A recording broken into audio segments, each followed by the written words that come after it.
Shri Harikrishna Heights येथे अत्यंत व्याजबी दरात 25 अमेनिटीज आणि प्रशस्त पार्किंगसह 2 आणि 3 BHK रेडी पोझिशन फ्लॅट्स उपलब्ध। बुकिंगसाठी संपर्क पार्श्वनाथ प्रोजेक्ट 9090787833।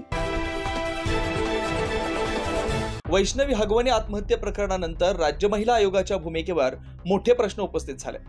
अध्यक्षा रुपाली चाकणकर यांच्यावर राजीनाम्याची मागणी होऊ लागली होती। मात्र आरोपी निलेश चव्हाणला अटक झाल्यानंतर आज चाकणकर यांनी आपली भूमिका स्पष्ट करत या संपूर्ण प्रकरणावर खुलं वक्तव्य केलं। आरोपीला शिक्षा आणि पीडितेला न्याय हीच भूमिका असून पोलिसांच्या तपासावर आयोगाचा विश्वास आहे। या प्रकरणात ज्यांनी आरोपीला मदत केली त्यांच्यावरही कारवाई झाली। आपला सगळ्यांचा फोकस हा वैष्णवीला न्याय देण्यावर आहे आणि मला खात्री आहे आरोपींवर कठोर कारवाई होईल, असं महिला आयोगाच्या अध्यक्षा रुपाली चाकणकर यांनी यावेळी स्पष्ट केलं। निलेश चव्हाणला अटक झालेली आहे। पिंपरी चिंचवड पोलिसांनी ताब्यात घेतलेला आहे। कायद्याच्या चौकटीतून आरोपीला शिक्षा आणि पीडितेला न्याय ही पोलिसांची भूमिका असते।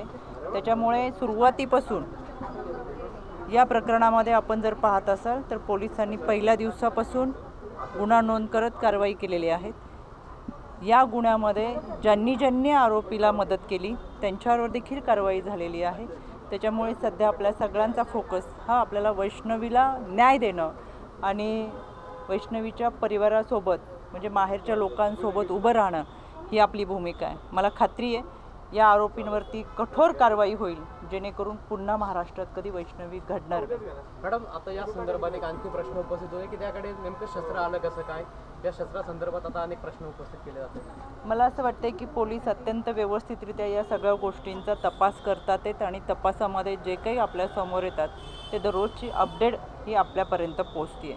त्याच्यामुळे जी काही आपली प्रश्न असतील त्या सगळ्या प्रश्नांची उत्तरं आपल्याला मिळतील। वैष्णवी प्रकरणातील तपास वेगात सुरू असून राज्य महिला आयोग पोलिसांवर विश्वास ठेवत तपासाची दिशा आणि समाजाला योग्य संदेश देण्यावर भर देतोय। तथापि आयोगाच्या कार्यपद्धतीवर उठलेले प्रश्न आणि चाकणकर यांच्या भूमिकेवरची टीका लक्षात घेता या प्रकरणाचा पुढील तपास आणि कारवाई महत्त्वाची ठरणार आहे। 9 न्यूज महाराष्ट्र ब्युरो, नाशिक।